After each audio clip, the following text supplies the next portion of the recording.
Welcome back to my Hunter example run and strategy guide. This is the fifth and final part. It's going to show everything up through the end of the run. If you don't know what an example run is, it's probably pretty self-explanatory, but I explained it in the first part. All you really need to know is that this is a strategy guide.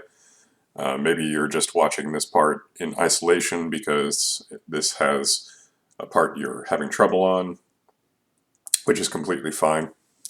To be completely honest, if I didn't explicitly state it already, part of the point of this run was to show everything from beginning to end with all of the deaths and everything like that, just to show how it's completely fine to die a fair amount and have other mess-ups and detours and weirdness go on, and you could still beat Hunter and complete all of the objectives. But in point of fact, I actually cut some out of this episode. One, because it really kind of messed up the timeline. I wanted these episodes to only be like 30-40 minutes each and not have them be too many, have them be somewhat concise. And to be completely honest, the deaths that were in between this and the last part of part 4 are really not all that educational or anything like that. One of the deaths was actually to a glitch. It was like that thing where everything that's like a sprite or like a creature or whatever just kind of disappears, and you can still move around, but you're pretty much screwed unless you can get like right to a shelter. It's the same principle as when you're doing the quote deer skip unquote. If you're doing like a speed run or something where you do something at the same time you're like taking something out of your stomach or something like that. I forget how it works. But anyway, it was kind of boring. We are going to have to go through some of Industrial Complex on our way to Outskirts. We have seen a little bit of both areas. Well, we've seen a lot of Industrial Complex, but the part on Outskirts is going to be much more informational and useful to you this time around, I think. And we're going to see most of the area.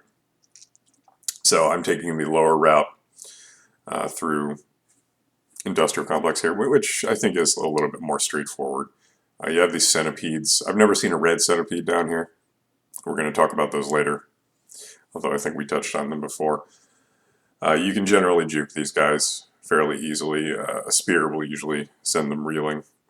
And if we had gone on the top layer, we would have had to deal with more lizards, whereas here you only see the occasional blue that apparently is going to get into a fight with a centipede, which really helps us here, because that one was really quite in our way, and he's going to distract the other one. So that's very nice, and we don't have to pass by the red lizard, not that he's that big of a threat. We may see the other red lizard, the other notable one, as we go along. So let's wait and see. So, as I've already explained at some point, don't remember exactly when, we are going to go to Outskirts, then we're going to go to Drainage System, and then we're going to go straight to Subterranean from there through Filtration System, which is not the same as Drainage System if you haven't ever been there. Here we've got another one of those wonderful drop wigs that my runs are always blessed with, and that was some nice free food there. Not that it's particularly hard to come by in Industrial Complex, much less this area. But anyway, we're going to talk about some of the routes that we won't be taking. I'll mention this again at the end of the video, but if you are interested in seeing me in particular commentate some of the areas we did not go to, let me know in the comments, and if I get enough good feedback about this, I will. I probably won't do a video in this exact method.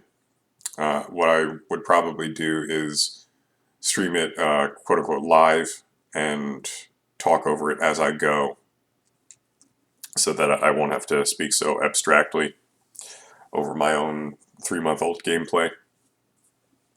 And I'll probably just go through Farm Race to Outskirts and like make my way over to the leg and show you some of that, and maybe detour to some other areas. There's not really any other absolutely major areas that we skipped, I don't think. But if there's anything in particular you want to see that isn't one of those two or three things that I said, then definitely let me know. And I'll do it at some point. We've still got some time until Downpour drops. I hope that this guide will still be at least somewhat useful for Hunter once Downpour is out, even though there will be some new routing considerations. Maybe some people will still be interested in doing like Hunter Classic, so to speak, which I definitely think would be cool. I think it'd be nice to play just like vanilla mode every now and then. I usually do that with games that have expansions, unless it just flatly makes the game better. Whereas with Downpour, it seems like it'll be enough of a radical change that some people might like to simplify it every now and then, myself included. But Hunters should still be one of the hardest modes, I think, as far as like combat and like enemy spawns go, even in Downpour. I've heard like Andrew FM, I saw like his personal ranking of what he thinks the Slugcat difficulty is like in the finished Downpour, and Hunter was still pretty far up there. So this should still be a good challenge, even if it's not like the premier Slugcat for those seeking like the absolute most brutal challenge. But Hunter will definitely always have a place in my heart. I don't know if I mentioned this, but the first time I beat Hunter was actually not on PC. It was on the Nintendo Switch, which is by far the worst version of the game. I only bought it there because at a particular time I was like totally bedridden for a little while, and you know, it was just convenient for me to be able to bring the Switch up into bed where we didn't have a TV set up, and I actually might not have had a PS4 at that point, and that's the only version that I don't own now. But you know, Switch has a lot of performance issues, I think, compared to the other versions. Not like a lot; it's still playable, but and the controller options, unless you have like a really good third-party controller, are like not as good. Definitely, I play on PC with a PS4 controller. I really like that. I recommend it if you have trouble with keyboard, just kind of wrapping your brain around it. But enough about that for now. Let me talk about Outskirts here.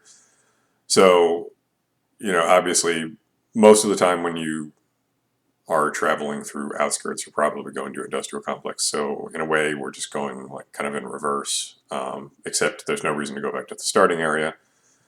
So,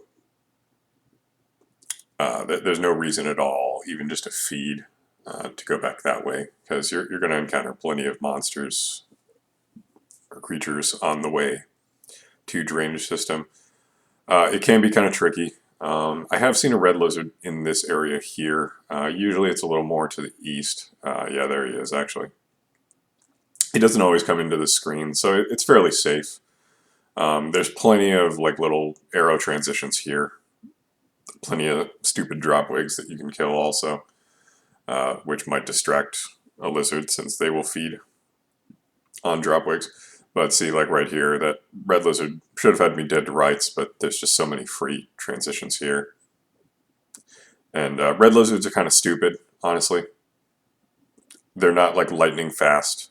You saw that that one shot at me, and I had plenty of time to react, even with my 30-something reaction time. Unfortunately, there's a lot of blues and purples here, so poles aren't always the safe haven that they might be in other areas of Outskirts. Not sure what's going on here. These guys might be having like an interspecies relationship that I just ruined by jabbing a spear into its privates, perhaps. Very unfortunate. But you gotta do what you gotta do. This is actually where I had the glitch that I cut out. And I've had that glitch in other areas, and I was able to escape it once by just like feeling my way to a nearby shelter. But unfortunately, there is a shelter like reasonably close by here, but it's kind of hard to do. It's actually just to the south here. We're gonna see. I think I even visited. Got a little bit more vulture weirdness here. Not a huge deal. He flew away pretty quickly. But yeah, I'm not really sure what's going on here. This path through the outskirts is usually not this congested. Um, but you know, outskirts has enough tunnels and transitions where you can juke pretty easily. I just in the parts that I cut out, and also the part that you saw in I think like part 3, where I wasted a bunch of time down here. I was just being stupid. So you should feel pretty safe in outskirts for the most part. Just you know, hide if you need to. Just take your time. It's not that bad. Um, since we've gone over this for every area, I guess I'll go over it for outskirts as well. It connects to industrial complex, which we saw. It connects to farm arrays, which we didn't use. I would say that if you're going to try and go farm arrays to ascend after doing what we have done so far, I would not recommend using outskirts because, I mean, although I'm saying to you in several points in this series that you can go to outskirts from farm arrays in the beginning if you want, and it's kind of an underrated route, I wouldn't recommend going up that way. Because it's easy to go down in farm arrays. It's not so easy to go back up. You have to ride more deer than you probably want to, or you have to go through like 2 tolls. Um, and the game doesn't give you as many pearl opportunities going down at the beginning as it does going up. Um, so that's pretty much it. And then finally, it goes to drainage system, which is where we are right now. Now, perhaps you are one of the many players like myself who went to drainage system. You're like very first time playing the game, and you just kind of got lost or intimidated, and then you restarted your game, and from that point on, you just hated drainage system. And to be quite honest, I don't go to like the eastern parts of drainage system really at all in any context. Although you very much well can. So let's talk about the areas that connect to drainage system. So there is, what's it called? Outskirts. We were just there.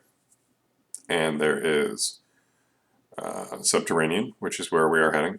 And it also connects to Shoreline and garbage waste, right? Yeah. So if you come from any of those watery regions, then you're going to encounter the watery parts of drainage system. And I think that's what most people are scared of. And in Monk and Survivor, you have this nice little thing called bubbleweed or bubblegrass, whatever it is. And you can find that in drainage system. You can find it in shoreline. I think you can even find like 1 or 2 in garbage waste or somewhere. It's probably not garbage waste, but I think you can find it in like one other area. And what's great about bubbleweed is that if you're holding it, then you go underwater, you don't have to do anything special. You just have to have it in your hand, and you gain increased breath. It does not stack if you have 2 in your hands, but it's still pretty nice. You can put 1 in your stomach if you want. Although getting it out like mid-swim, like finding somewhere where you can pull another one out is kind of tricky. So it's really more for like a much longer trek. The unfortunate thing is that Hunter has almost no bubbleweed. I think there's only like 1 or 2 in the entire game that spawn for Hunter. So it's sort of like Karma Flowers. They just don't exist for Hunter for the most part. I don't even know off the top of my head where those bubbleweed are for Hunter, if there are any. I know there's like, it might even be in like some place that is like virtually inaccessible or like really inconvenient. So basically, you're not going to be able to rely so much on bubbleweed. So if you're coming from the east, then you're going to be in for a rough time. Fortunately, Hunter has, like everything else, like increased stamina, increased power, has increased breath. So that does help.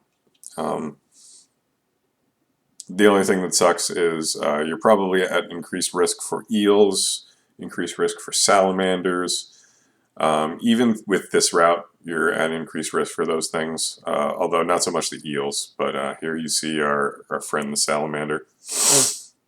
And I've gone entire playthroughs without seeing a salamander, so if you haven't ever seen them, they're basically like, I don't know, they can't climb the wall, but they're almost like blue lizards in terms of how much punishment they can take and like what they can do with their tongue.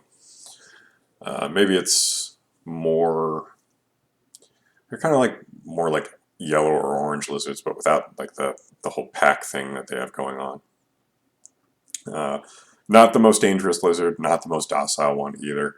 And they tend to blend in pretty well in the water, especially, and sometimes in other situations. When you're coming from Outskirts into drainage system, the routing to get to Subterranean is not like, I mean, so basically you want to go, you're coming in and you're going a little bit right for a while, and then you want to go generally down and to the left, and that takes you to Sub. But there's at least one area where you kind of have to make an unintuitive move. It's like there's a part where all your instincts are going to tell you to go right, but in reality, you have to go down. And it's like, then there might be like some sea kelp, like you see here, that are guarding a place that you need to go, or they're being like really obnoxious kind of toward where you need to go. And it's going to make you want to move away, and you have to repress that urge. So like here, I think I go right here, but I really need to go down. And there is a lot going on here. So the decision to go right here is really more one of survival. The nice thing about the increased like eel activity and everything is that they might bug lizards and stuff. Fun fact, if you didn't know, I forget what those things are called, the little like colored violet pods that appear that you can pick up, and like if they pop while you're near them, they'll stun you. Well, the same is true. Number one, you can use it to like stun a lizard, I guess. But I think the most useful thing you can do with it is throw it into a pool of eels. And I'm not 100% on whether it kills them or just stuns them. In my experience, it absolutely does kill them. Like, I've waited and watched for a while, and they never really seem to recover. But I think most literature says they just stun them. But in either case, it doesn't really matter because you have plenty of time to get by.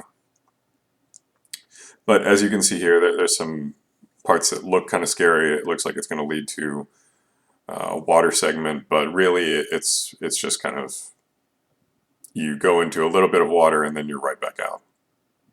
So there's an arena unlock, which I briefly contemplated getting and then decided I just don't care right now. There's a lot of these little segments here where if you just play prudently and like jump on those poles, for example, and just time your jumps carefully, you barely even have to touch the eels, if at all.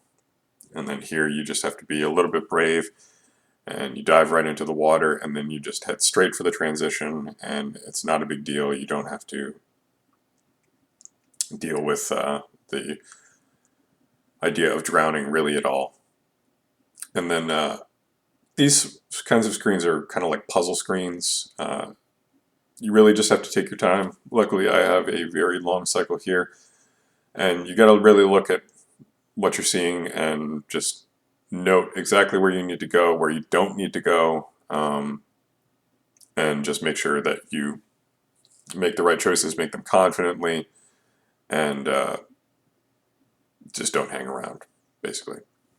And here, we do have to go into this bottom section here, but we don't have to swim the entire length of it. You can, that is something you can do, but you will probably encounter too many eels. And then you just have to jump up into this area here, and unfortunately they're weighing you down too much, but if you hang out of the water enough and just hang tight, they will eventually fall off and need to breathe in some water. So that puzzle is solved. And there's not too many of them here. The area you're probably afraid of is that part that's basically like the entire bottom tier of drainage system. That's the long stretch of difficult swimming. If you think you might want to challenge yourself by going that route, I would say just make sure you are up on all of your swimming tactics. You have to kind of you don't want to use the jump button to boost yourself. That's rarely useful in the water. You do want to kind of wiggle yourself back and forth as you're swimming. That increases your speed at no real cost. And surprise, that was the wrong way to go, which is unfortunate, but that's okay. This was a really long cycle. It's possible that this is one of my deaths. I know that I died 1 or 2 times here. I think this is one of those regions where the map isn't too confusing. Like I said in, I think, the last segment, a lot of people really despise the map. I've seen some people be extremely hostile toward it because you have to think about it sort of non-linearly, since it displays the layers like kind of one on top of the other, and you have to bring or recede them from the foreground to your pleasure or peril, if you are a fan of non-linear thinking or not. I don't really know what happened there. I thought that there was space to breathe, and I definitely got to it before I drowned, but I don't know. It wasn't the right way to go anyway. So we're going to try again, and that's not a big deal. I haven't really been paying attention, and I never quite remember off the top of my head what the karma requirements are for going industrial, outskirts, drainage, subterranean, but they can't be very high because I definitely die a couple times here. I definitely don't think it's 5 karma, so you have some leeway, especially if you have just visited some echoes not that long before. One of the only echoes that we didn't visit was the one in Shaded Citadel, and if we had needed it, it would have been pretty much free for us because we were doing pretty well around that segment of the game. I don't think I died a single time in Shoreline or Shaded, so there was no karma loss there. I most likely would have been able to, if nothing else, spend a cycle to get my karma up, and it's pretty close to the scavenger merchant on the right side. It's you have to go down a little bit from there, and then go down one more screen, and there's a screen with like 4 different transitions. I don't think we saw it, and if you have enough karma by that point, it may be glowing gray, the color gray, already when you get there.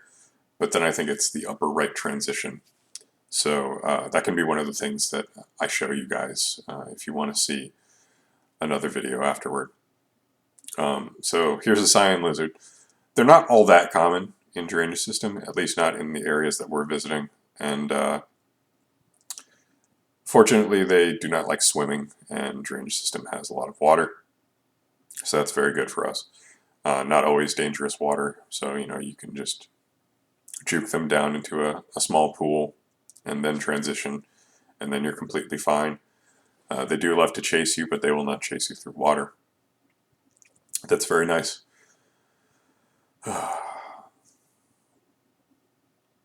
This is good practice here. These little wheels, they exist in a couple places in filtration system, which we're going to see later, and also Shaded Citadel, depending on which route you're going, which we didn't see at all because we were running around in the dark.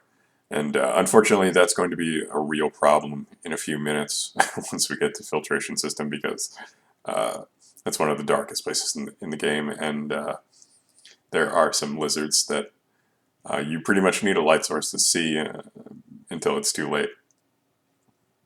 So we'll see how that goes. but that pretty much does it for everything to know in drainage system. It's really just a matter of knowing the map. And once again, I fully recommend, if you find it at all helpful, just to use an outside map. Maybe you consider it cheating, since the game gives you a map that it expects you to decipher, or just by working on your own memory. But I think it's fine. I have the game memorized to a point where I don't really need outside help in that form anymore. I can pretty much figure out the map in situations like this where I don't exactly remember, since, as you saw, we went the wrong way one time, and that's totally fine. This is kind of another one of those puzzle rooms. You just gotta watch. You have plenty of time. There's no eels or anything. You can plan your moves. You just drop down in one fell swoop. Compose yourself. Make sure you're facing the right way, because what can happen is when you drop down in the water, your posterior region might be the one facing the tunnel, and if you try and enter the tunnel that way, it's kind of bad. You might flounder for a bit. If that happens, just swim back up. It's not a big deal. Here is another good puzzle room. This first swim here is harmless as far as creatures go. And then if you don't know this, like if you have trouble with poles and you don't know how to safely drop down and make sure that you grab onto it, all that you do is you drop out, and the second that you start dropping, you just mash the up button. I think technically you may be able to just hold the up button. I'm not really sure. So here's one of those instances where I didn't trust the swim and I just swam back up, and that's fine. You don't have to go do or die. There is no reason to do that. Just take your time. Go back if you need to. And then this is another sort of puzzle room. So just looking at the arrow tunnels, it doesn't tell you exactly where they go, but you can pretty much guess. So like, for example, this, like the arrow on the far left, you would pretty much believe that that goes to that lower left arrow, right? So it's not always obvious, but it's good to just hang out on the surface of the water here or on that pole and just think a little bit about what the expected route might be. And you can go up a screen, or you can hang out on that level of the screen just to know which tunnel you need to jump into in order to get to this transition up here. Because if you just kind of run in blindly, you can run into what is effectively a dead end. It's not really like just a flat-out trap, because if you are coming from this direction rather than the other direction, then you can use some of those tunnels just as like a one-way street to, if you want to get down to, like, heading for one of the zones to the east, or if for whatever reason you're going up to Outskirts. I can't think of why you would ever want to do that, but I guess that's something you can do. And then there's some pretty easy jumps here. What you want to do is get across, and then you can grab some stuff, and then you can head down, and this is pretty much the home stretch for drainage system. There are some areas you have to be careful here, and unfortunately it's already going to suck that we don't have a light. So just get a good angle on your screen. Mine is one of those ones where you have to kind of angle your head sometimes, and you can see in the dark a little bit better. It's kind of frustrating, but that's what you get for not upgrading your monitor in like 15 years, I suppose. But as you can see, there is some monster kelp here, and there's a gap that I just had memorized. But if you have been down here at all, and you have a similar problem, then just hold your map for a moment and you can see in the dark. So we are going to come into filtration system here, and it's pretty much just a straight shot to Subterranean from there. In fact, I think it's the shortest route, most definitely. Shorter than the shoreline route, shorter than the farmer raised route, absolutely. And normally that's a really good thing. That's your benefit for um, going through drainage system. And I swear to God that it will be a benefit to you too. Unfortunately, going down here without a light really sucked, and that's gonna maybe skew your perception of it. Uh, and this part is really tedious, which is why I sped it up a little bit. But let's use the last of the runtime just to talk about the other routes in Subterranean. So, in my experience, the absolute worst way you can go to sub is through shoreline. There's really no benefit. Uh, the way to get to it, the gate from shoreline at all, is like confusing, and there's usually some monsters. Like you might have to run by some monster kelp in a place like where you wouldn't be expecting it. And when you come out, it comes into like this kind of like partially submerged subway region, sort of. And what you can do is you can go immediately down, and hopefully you won't get like forked by a leviathan and like two lizards. And you can get down to filtration systems that way, and it's overall it's probably the second fastest route. Or what you can do is you can keep moving along the train tracks, and you can either like pivot down into what's basically the same path as where farmer race would take you, or you can kind of go like a different route into filtration, which is a little bit more awkward, I believe. I haven't gone that way in a while. It sucks. There's a lot of interplay between creatures that don't really distract one another all that often, like centipedes and scavengers, for example. Like, there might be centipedes waiting to ambush you if you try and go like on a ceiling route, and then there's scavengers that are causing problems on the ground. And then there's like monster kelp in all these like random places, like just absolute monster kelp spam. Just to say, while we're here, before I forget, when you enter from drainage system into filtration, you just want to be going down and left, if you didn't know that. Down and left, that's all. It's really relatively simple. Sometimes when you come in here, there won't be any of these black lizards at all. Sometimes it's just absolutely peaceful. There's like one or two shelters down here, which you can use. That's fine. Both of them are pretty close to the end, so if you get to one of those shelters and then you feel like, oh crap, I feel nervous, I think I'm going to die, I'm going to have to go back to my previous shelter, it's fine to rest there. Sure, you'll take a score hit, but it's not a big deal, especially if this is your first possibly successful run.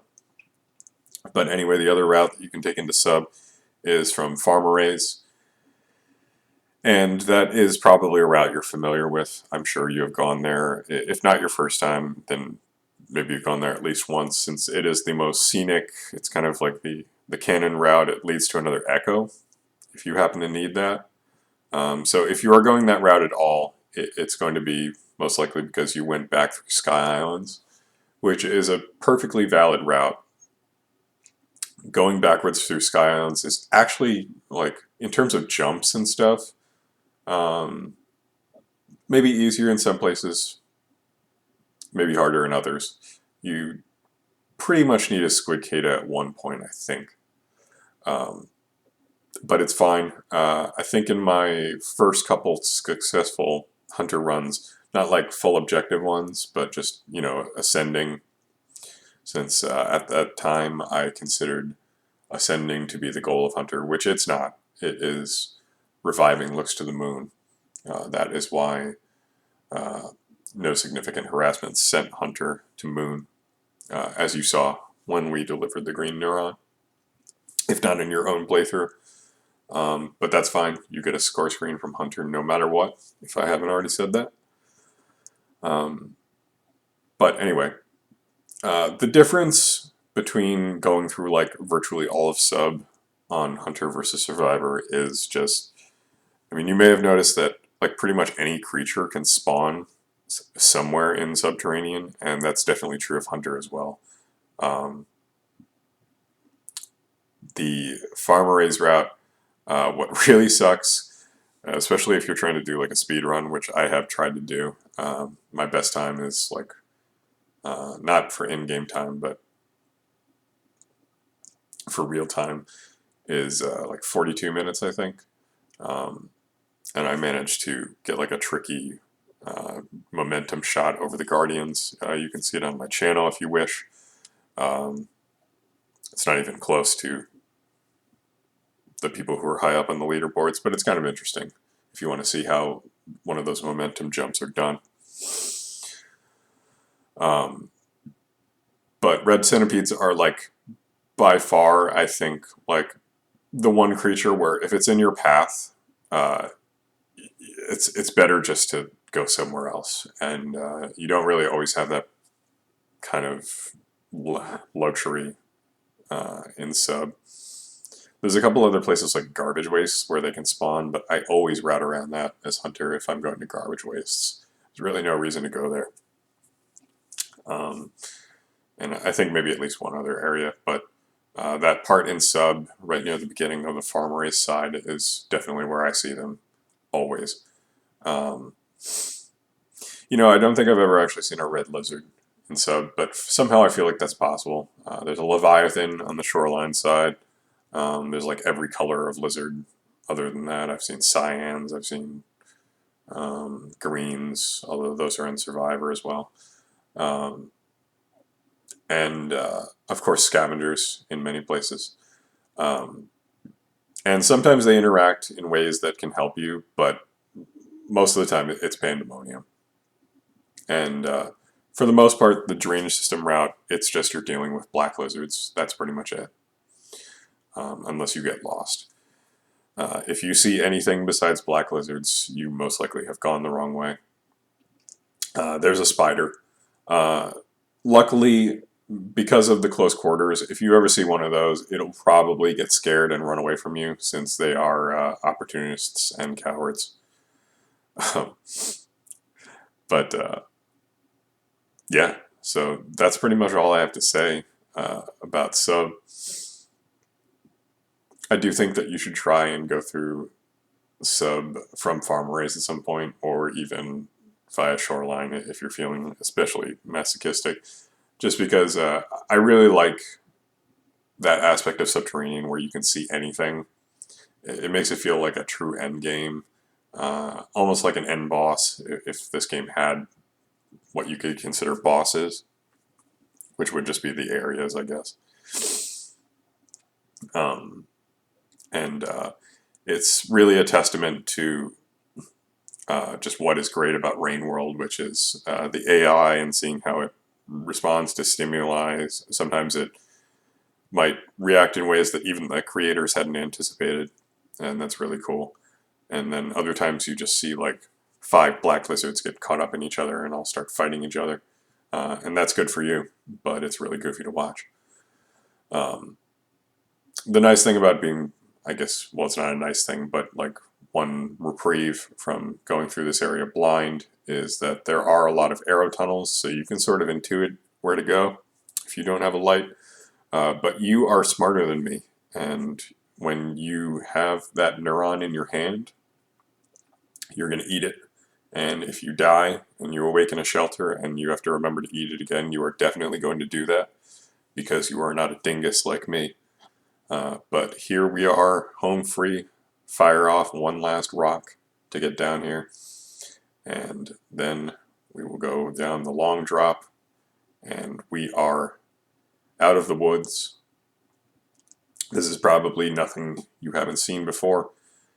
If you have not seen it before, then I would recommend that you shut the video off, because this is pretty cool to experience on your own for the first time. It's the same whether you're Survivor or Hunter, of course.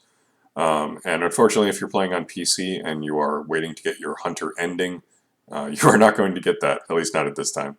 Once Downpour's out, you will get your like custom cinematic, and all the Slugcats should have their own custom endings and everything. But if you're on console and you're playing in the next few months from the release of this video, then you will be able to see the Hunter cutscene, and that's really cool. but you won't be seeing it here. So you'll have to go find that somewhere else if you are just a spectator. So once again, let me just mention, as I said I would, that if you are interested in seeing me in particular talk about the areas that we didn't go to, like the leg, the underhang, and then the rest of Farm Arrays, and maybe some of the other parts of Subterranean, just let me know in the comments. Any other feedback, concerns, things that you missed, just feel free to leave a comment, and I do respond to comments on YouTube, especially direct questions. And I do love seeing the comments on videos. It's more important to me than the likes or the numbers or anything. I just do this channel for fun. So hopefully you found it helpful, or at least perhaps entertaining, as I just talk out of my ass. But I think that overcoming the challenge of Hunter is very rewarding. When I first got into it, I shut the game off like, 20 minutes into trying. I was like, I'm never going to be able to do this. This is ridiculous. This is just for, like people looking for extreme challenge. And I was definitely wrong. I'm still not like an expert on Hunter. I can't get like absolutely insane score. I have had much better runs. I've had much quicker runs. And if I put my mind to it, I could definitely do even better than that. So really the only obstacle to beating Hunter is your own mind and just putting in a little bit of practice and developing that esoteric quality known as guile. So good luck, and thank you for watching. You can watch the rest of the ending. I did leave in my statistics at the end. You'll note that the death count is higher than what we saw, but you can pause there and just see what an amateurish run would look like on the score screen. And you can do better. You will do better. Good luck.